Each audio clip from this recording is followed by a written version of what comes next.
Hi, this is Brad Constantine, and this is a podcast recording of the Old Testament.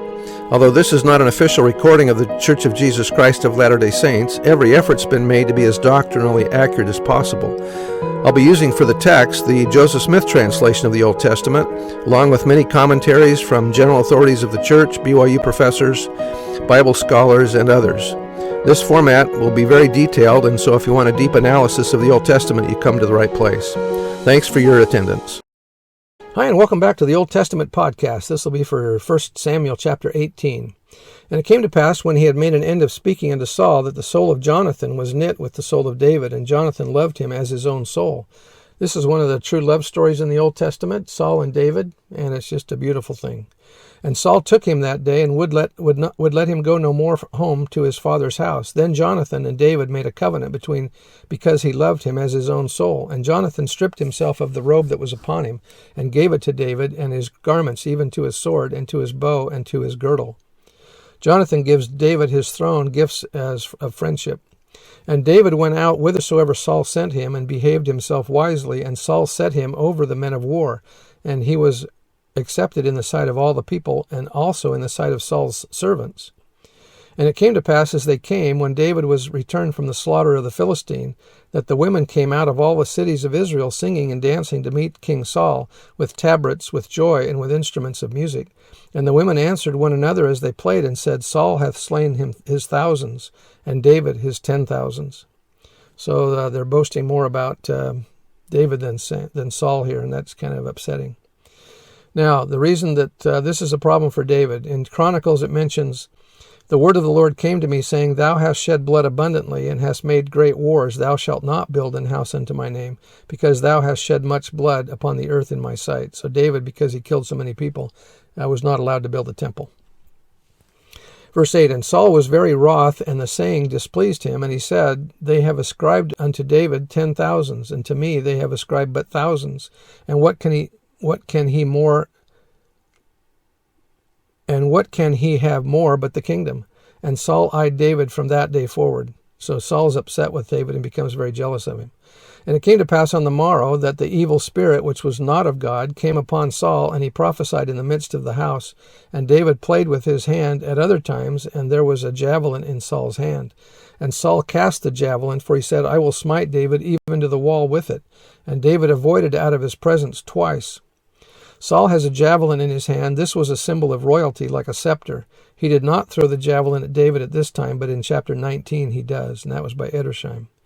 And Saul was afraid of David, because the Lord was with him, and was departed from Saul. Therefore Saul removed him from him, and made him his captain over 1,000, and he went out and came in before the people.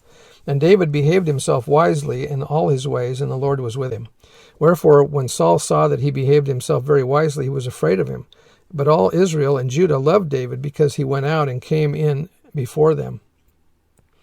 And Saul said to David, Behold, my eldest daughter Merab, her will I give thee to wife. Only be thou valiant for me, and fight for the Lord's battles. For Saul said, Let not mine hand be upon him, but let the hand of the Philistines be upon him. Saul was hoping that David would die in battle. Later David will do the same with Uriah. And David said unto Saul, Who am I, and what is my life, or my father's family in Israel, that I should be son-in-law to the king?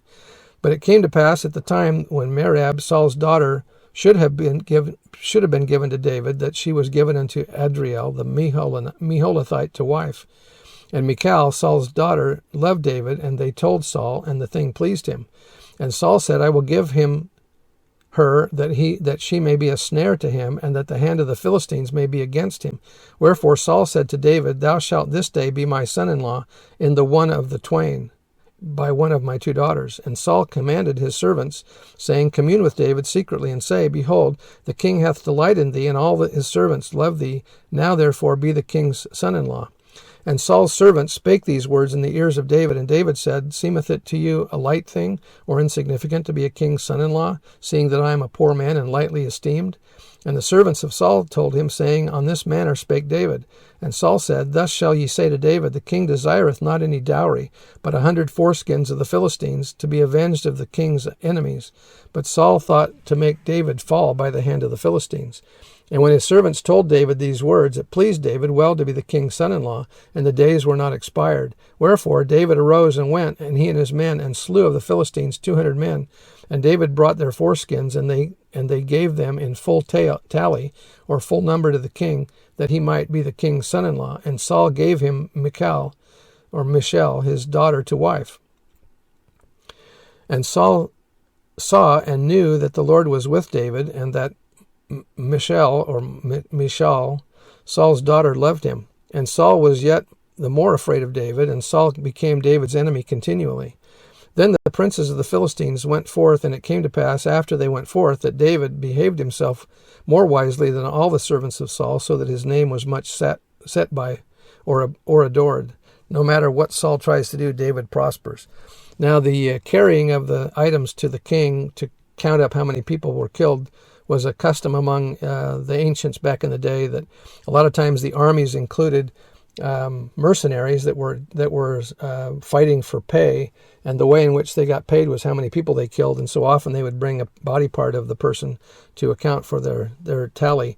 Most of the time, or at least it used to be the thumb or the great toe, and sometimes they would double up and cut off 2 toes of the same person, and so cutting off the foreskin here, since each man only has one of those, that was a better way to count how many people were killed. Anyway, that's what they did anciently. I'm not saying it was right. I'm just saying that's what they did. Anyway, that's the end of the chapter, and we'll see you next time. Bye.